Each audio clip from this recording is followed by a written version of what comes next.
Hey, what's up everyone? So in today's video, we're going to be taking a look at Obi-Wan Kenobi from Jabiim from the Kenobi television series. So I ordered this a little over a year ago. This is probably my favorite look for Obi-Wan from the show, and I'm happy it's finally here. And of course, this comes in the plastic-free packaging. Star Wars The Black Series up top. You have a nice render of Obi-Wan. I think this looks pretty good actually. And then down here you have Star Wars Obi-Wan Kenobi and Obi-Wan Kenobi Jabiim. On this side of the box, you have Star Wars The Black Series up top. Then you have a picture of what's inside. So you get Obi-Wan. He stands at 5.9 inches tall. You get his lightsaber, a blaster, plastic-free packaging, and there's the side with the artwork. This is a great picture. I really like this. And up here, the fight, I think you can see this better than you could in the show. I love the blue for Kenobi. There's nothing on top, and on the bottom, barcode, small print, and logos. And there's the back of the box. Same picture as the front. You get just a synopsis of the show in several different languages. This Obi-Wan is number 11 in the Kenobi line. Then you have all this crap down there. All right, I'm going to get Obi-Wan Kenobi Jabiim open, and let's take a look at him. Okay, so here is Obi-Wan Kenobi from Jabiim out of the box, and this is how he is out of the box. He's got the robe on. And this robe, it's okay. I mean, I don't plan on using this robe with this figure at all. But, I mean, it's not terrible. It could be worse. The hood, it sits on his head fairly well. Now, there is enough material for it to do this. The hood is still huge. But if you scoot it back, it does sit down back here, better than I expected. But the way they have it sewn right here, it's a little weird. These little things just go blip. They just pop up, boink. If this was a little flatter, it would look better, But like I mentioned, it does sit on his head pretty well. It's not horrible unless you pull it all the way over. I mean, this is how he was out of the box. And I said, oh boy, here we go again. This massive hood. But all I did was I just slid that back and it kind of stayed. And as far as hood down doesn't really work, I don't think.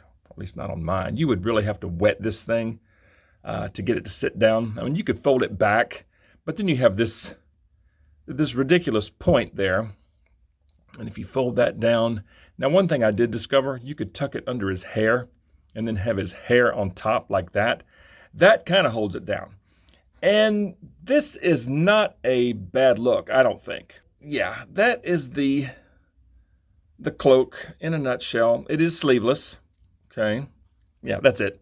I'm taking this thing off because I don't plan on using this cloak with this Obi-Wan. Yeah, okay. Well, there's the robe. That's all I'm going to say about it. It's just brown. And of course, you can see the seam lines, and on the inside, you can see the stitching. Yeah, this is going in my box of accessories of things I don't use. Just wanted you to just see the robe.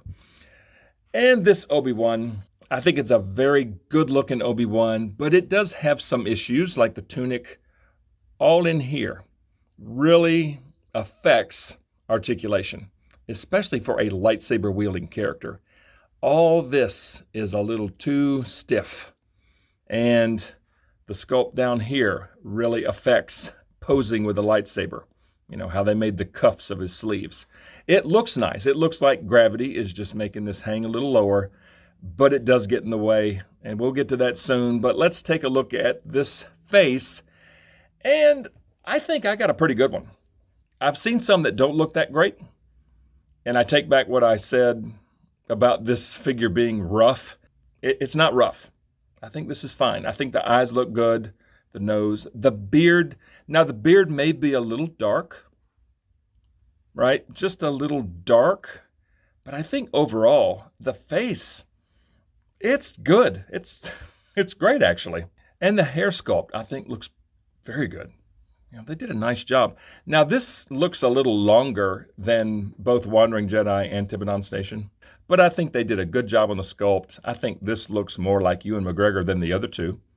I mean, this is really pretty good overall from the neck up. And from the neck down, you have this tunic and these pants. And these are the same legs as the other two Obi-Wans from Tiburon Station and Wandering Jedi. Just a slightly different color. But this tunic is new, and I love the look of it. Now, the collar up here, I think looks good, but it does kind of get in the way of head articulation because he turns his head at this funky angle. I don't know a human being that turns their head like that. You could try to straighten it out, but it just wants to spring back. And it's because this collar, the sculpt of it, causes him to turn his head like that. Okay, so that kind of gets in the way. All the sculpt in here is very good. I think all these lines and wrinkles look fantastic. The back especially looks really nice. I love this back here. Sleeves have some really nice wrinkles, got some fine detail in there. It's a very nice texture. The wrinkles on the left hand are bugging me a little bit. Right in here, that does not look natural. And this, that looks a little weird. I think the right arm looks much better. This left arm, that just looks kind of funny right there. Now this belt is nicely done. I love the silver in here on this buckle. The little studs, I think, look really good. They did a nice job there. Super clean. The little pouch looks good. The holster is just a box, basically. Got a little strap to hold the blaster in place. There's the little peg for his lightsaber, and nothing going on in the back. But the front of the belt, right in there, looks really good. Love that. The bottom half of the tunic, I think, looks good. Looks really good. Some nice folds and wrinkles. That's what the back looks like. And the legs we've seen before. Great detail. Very good wrinkles. The wraps down here look good, and I think the boots look very, very nice. It's a good-looking Obi-Wan, but let's look at articulation, and I'll show you what I'm talking about in here and in here. All right, so as far as articulation, like I mentioned, he's got some side-to-side, but it turns at a really funny angle. And again, you could sort of tip it back, but it just doesn't look quite right. It's at a really weird angle, but he does have some down, a little bit up. The hair back here kind of gets in the way, but he does have some very good tilt. Now, as far as arms, all this in here is just way too stiff. The right arm gets up a little bit higher. The left arm, that's about it. I'm afraid I'm going to break it. Yeah, that is it. Which is unfortunate. And he does have some butterfly joints tucked up in there, but this is just way too stiff. Yeah, you can barely use the butterfly joints. As far as arms around, yeah, this thing is kind of gets in the way. It goes up at this V. Yeah, but they can turn. As far as elbows, I think the right gets up a little higher than the left. You know, the right arm is a touch higher. That gets a little bit past 90. The left is just maybe a hair over 90. Okay, so that's it for elbows. He does have a swivel at the elbow. The wrist can swivel, and I'm thinking it's an up and down hinge, but you really can't use it because of this cuff. They made this cuff way too long. And it does affect holding the lightsaber too because of all this plastic down here. You know, the pommel end of the lightsaber just runs into it, and I'll show you that in a second. It's a problem, I think. But yeah, you do have some motion at the wrist on both hands. It feels like an up and down hinge. As far as midsection, you do have some great swivel. Crunch, yeah, there's a little bit, but it gaps in the back, and for flexing back, it's there, but again, it gaps really bad. And there is a little bit of side-to-side tilt. There's not as much as I expected, but it's there. As far as legs up, the front of the tunic is pretty soft, so the legs can get up that far. It's split on the side, so the legs can go out to there. Yeah, about right there. The left one wants to go up higher than the right, and it's not really the holster either. It's just, that's as far as it goes. Yeah, kind of weird. No, they don't go back much at all. He does have an upper thigh swivel. He has a knee swivel. Single knees that get just to 90. There's no boot swivel, but the feet go down to there. They go up just that much, and you do have some swivel at the ankle. And moving on to accessories, so we'll start with the blaster because this is just going to go in the holster and probably stay there. There's the blaster pistol. It's just like the one that came with Wandering Jedi and Tiburon Station. It's got some great detail, and it has a really nice color. Very cool, very nice detail on the grip there. Very subtle pattern on the grip. I love that. And the flip side is that. Pretty much identical. It's a cool looking pistol. I love this thing. And just for the sake of the video, let's see what this Obi-Wan looks like holding this blaster. Okay, that goes in nicely.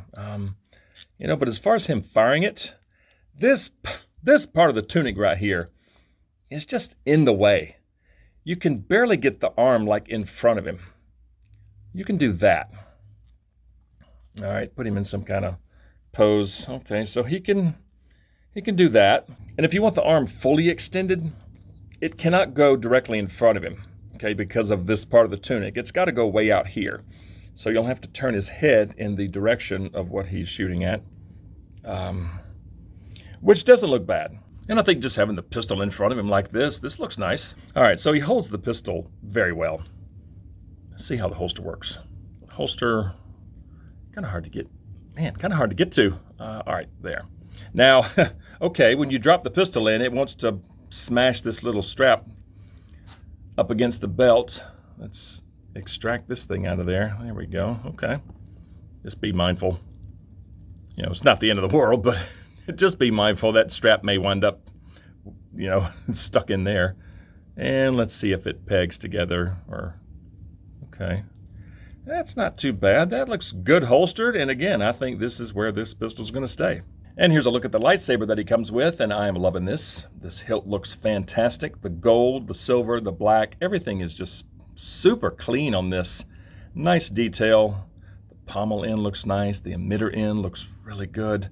This blade can come out. It's on one of these little pegs, okay? Very small peg, but once it's in, it's pretty stable. I think the blade is a very good color. And yeah, I'm loving the look of this saber. And as far as him holding this in one hand, okay, if you want it in a natural pose, this is what I'm talking about. The pommel, where's my other saber? The pommel down here just runs right into the cuff of his sleeve, and it just stops. Now you can sort of bend the wrist back if you want him holding it like, say, there. But then you're stuck with the saber being kicked in this direction. And the blade's a little crooked there. All right, yeah, that's a problem. I think that is a real problem. Yeah, because this is kind of how I would like him. You know, the hand more of at a natural, you know, position. But it's really limited by this cuff. Like if you want to turn the hand, you can't because this is just all in the way right here. But for two hands is a little different. Hang on, stand by. So yes, you can get two hands on this thing, but it is kind of squirrely because of the sleeves really interfere with wrist rotation as far as getting this saber in a natural pose. And if you want to get the saber up a little higher in two hands, you cannot because the front of the tunic here is so stiff and it's so wide. I mean, it's practically covering his bicep right here. You cannot get the arms up any higher than that in two hands. And again, because of the wrist, you know, the wrist being trapped in here, they can't rotate properly, and you can't use the wrist hinge. It wants to pull it out of the left hand, so you're constantly battling that, trying to make it look somewhat natural. And again, the pommel wants to land right there and just stop. Yeah, it's very fiddly trying to get him in a really good two-handed pose with this thing because of the tunic, because of the sleeves and this up here. So I think I'll probably just keep it in just one hand. You know, some generic pose, maybe swinging or something, turn the head slightly, throw the arm out, you know, some kind of action pose, which doesn't look bad. I mean, that's not terrible at all. But yeah, two hands is a little, it's just difficult because of all this being so stiff. And this cuff is just aggravating. But I do like the look of this. So I'm going to go stick him on the shelf and let's see what he looks like there. Oh, wait a minute. Before I do that, I do this all the time. Like literally all the time. Let's look at lightsaber storage first. All right, so that'll unpeg, just like I mentioned. And let's see, there's a little peg there. Peg on hilt goes in hole on belt. And that's nice. It pegs in nice. It's very stable. You know, give it a good hard shake. It's not going anywhere. I don't plan on posing him with the saber like this, but this little peg here does work, and I do like the look of it. All right, now let's go put him on the shelf. All right, so I had to do some slight rearranging for the Kenobi section because of this Obi-Wan, and I've got the fourth sister coming probably the first week of July, so she'll go there, and just made this spot for Obi-Wan. I moved the Purge Troopers to the back, just to create more space, so that's what this section looks like now. But I'm kind of liking this figure. I think it looks good on the shelf, and this face is actually pretty good. I mean, if I compare it to the other Obi-Wan, like Wandering Jedi or Tiburon Station, which is the same head on both of these, I like this one better. Honestly, I think this is a pretty good looking face. And I think overall the figure looks really nice on the shelf. So bottom line, I think it's a pretty nice looking Obi-Wan. You know, you can't argue. The figure does look very good. And again, I think this face surpasses the other two. I think this is a much better likeness to Ewan McGregor, you know, compared to Wandering Jedi and Tiburon Station. This is actually very good. It's very good. I mean, if anything, the beard may be a little dark, but as a whole, I'm kind of liking this. I do love the look of the outfit. I mean, this is my favorite look for him from the show. But this all in here, I think they just made it too wide. I don't know if they had maybe stopped the shoulders like right here, you know, just a few millimeters in this direction, I think would have given you much greater range in the arms and maybe allowed you to use the butterfly joints that are in there, but you can't use them. This is just too stiff right here. And again, the cuffs just bug me. They should have thought that through. Any lightsaber wielding character, their hands kind of need to be free. The pommel just stops at that cuff right there. It just gets hung up. And if you wanted him to hold it a little higher on the hilt, it just kicks it in a funny direction. It's unfortunate. It is unfortunate. But I think, you know, the pose that I had him in, just some generic action pose, just kind of swinging, I think looks pretty good, you know, for display purposes. It's not terrible. It's not terrible. You know, as a whole, I think the outfit looks great. Yeah, the boots. Yeah, from head to toe, it's a great looking Obi-Wan. It just has a few issues. But I want to hear from you guys. So comment below and let me know what you think of Obi-Wan Kenobi, Jabiim from the Kenobi television show. And if you enjoy videos on Star Wars The Black Series, please consider dropping a like on this video, subscribe to the channel if you're new, and please turn on notifications. I'd certainly appreciate it, and I just thank you all so much for watching. See you all next time.